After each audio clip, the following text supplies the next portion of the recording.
अवामी national party रहनुमा Emil वलिया NA 24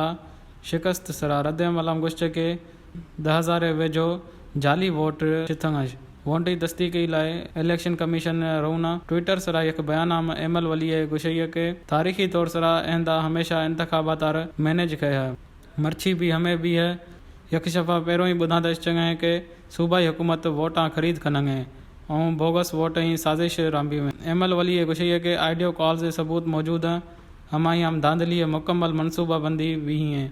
10,000 वेझो जाली वोट शिथमज वोट की तस्दीक लाइ इलेक्शन कमीशन आ रहूं सुबह हम लखें उस्ताद लेकिन लेडी हेल्थ वर्कर्स जी ड्यूटी लगाना 6 जवाज इंतखाबात 100% फील्ड में सरकारी मशीनरी इस्तेमाल भी हैं रहनमा NPA गुश्त के वधिक ड्रामो बंद भी हो कपी मां वही जदोजहद जारी रखनू यक शख्स पख्तूनख्वा वसाइल ज़ाती जागीर तरह इस्तेमाल करेंगे नेब छेला वक्ती हैं कारकुनाओं फीलों कौम में मेहरबानी जेको मुनज़म और मौसर तरीन इंतखाबी मुहिम हलात हमारी गुशे के माँ सियासी मर्द में सियासी कारकुन हर चीज़ सरा नजर रखेंगे